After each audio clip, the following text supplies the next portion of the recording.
Give thanks. Once again, you are now in tune on the one, the force itself at this time. I am here in North Philadelphia at a Hispanic church. Where I work at is actually a church. The office is located in a church. So I thought this would be a great place for the imagery for the subject matter of today. Now, we know at Christadelphia that Christ is a consciousness, and the return of Christ is a return of a Christ consciousness. But this picture always grabbed me because I thought it was funny, so I'm going to share it with you guys. You got this guy here, this Hispanic brother, who was a gangbanger. He was a blood. He got his, you know what I mean? He got his Tupac bandana style thing going on. So I'm going to step back, and if you look, you see is like a Puerto Rican looking Jesus. Well, you know, he kind of looks Hispanic because this is a Hispanic church, you know, and everyone, you know, sees Christ in the image and the likeness of the people or the people of that culture. Well, we build on that before, but you also see this sun behind his head, which they call a halo, which we know is truly the sun, representing that his this represents, you know, his aura field is shining like the sun. See? And when you cleanse your aura field, you'll have that same halo as well. Now, funny thing about this picture here, you see the gat on the ground. You see the boy getting down like, I've been thugging Jesus. You know what I mean? Like, I don't want to thug out, though, boy. I would say I just want to give my life up to, you know, to you. Well, that would be the Christian way they would perceive this picture, you know. But, you know, it's funny, you know what I mean? Dude threw his gat on the ground and hugged the Christ. And there's multiple different ways you can probably break down this picture, depending on your perception. Right now, I'm just having fun with it. And I'm really not going to go there. But, hey, it is what it is.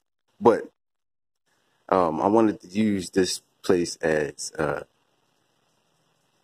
I needed the symbolism in this place for what we're building on today. See? What we're building on today is, once again, the Church of Philadelphia. You already know. And an angel of the church in Philadelphia writes, I will write on you the name of my God and the name of the city of my God and my own new name. See? So, on many different building sessions and reasoning sessions before, we spoke about how Philadelphia, or the Church of Philadelphia, mentioned in Revelations, Kabbalistically represents the pineal gland. And that this city of Shaka Maxim here, for all my Shaka Maximites, see, this is a very spiritual place, and we all know that Philadelphia was originally the capital of the United States of America. See? Now, I just want you guys to digest that for a second. Philadelphia, Kabbalistically, represents the third eye. So, ye that has an ear, let him hear what the Spirit say to the Church of Philadelphia. Seeing those 7 churches, the 7 seals, and the 7 candlesticks, the 7 heavens, all represent inner travel. It all represents the light energy within inside of you. The 7 chakras that are aligned with your endocrine system. You have more chakras, yes, but these are just the 7 that's on your spine. We're going to get into those. We're going to get into that science later in another reasoning session, but this church is very interesting. And it's funny that I always end up working with a church or in a church somewhere. You know, they call on these saints, they call on the forces, and then they come, but they don't see them. You know, if Christ would come to most churches, they would probably kick Christ out and go back to worship. They would kick Christ out and go back to worship. But you know, Christ is the state of consciousness. This is the city of brotherly love. So, for all of my Shaka Maximites, you know, open up your heart chakra to love yourself, to love your brother, to love your sisters. You already know. Since this city represents the third eye, this city must awaken. And when this city awakens, all of the other chakras connected will awaken. We are a very important place, we are in a very important place based upon the grids of this planet and the way the grids line up for here in Philadelphia. This is the third eye center. Well, at least for over here. This is the land between the 2 rivers. Now, there is 2 rivers or 2 hemispheres inside of you. The land between the 2 rivers also represents the third eye. And Philadelphia, the city, also dwells in the midst of 2 rivers. You already know. So, Benjamin Banneker knew this. And for those Kabbalists and Moors that helped lay out this city, they knew this connection between Philadelphia and the third eye. But give thanks for those who live in the city of Philadelphia who did not know the connection, or maybe subconsciously knew that there was a connection between the biblical Philadelphia and the city of Philadelphia. And the way to Kabbalistically interpret things is to interpret things and how they relate to the now and not 2,000 years ago. So you would interpret these things based upon the now. Many different ways, numerically, telepathically, because you have what you call a telepathic type of Kabbalah, where, you know, Kabbalistic awareness is given to you telepathically from your angels and guides. But that's a whole nother story. You are now in tune on the one, the force itself. So back to this picture over here.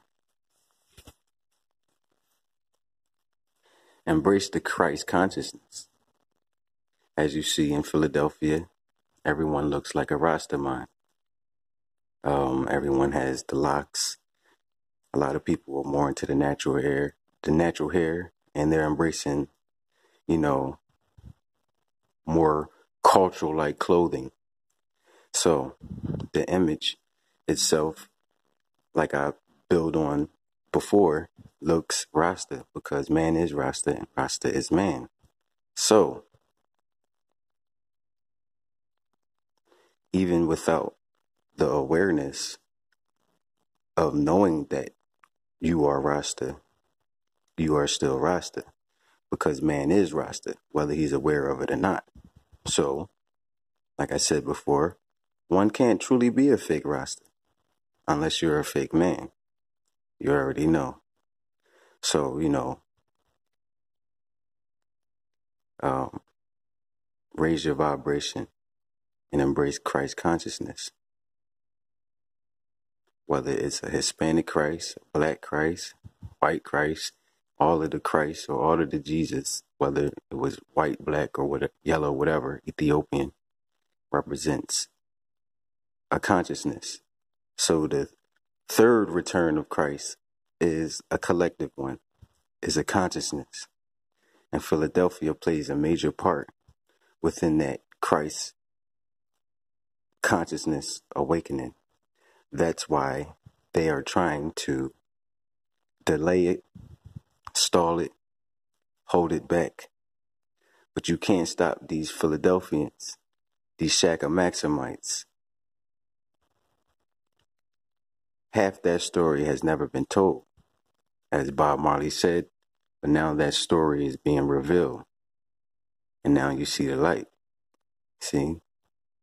So cleanse your aura field and make your aura field shine so that your halo will glow.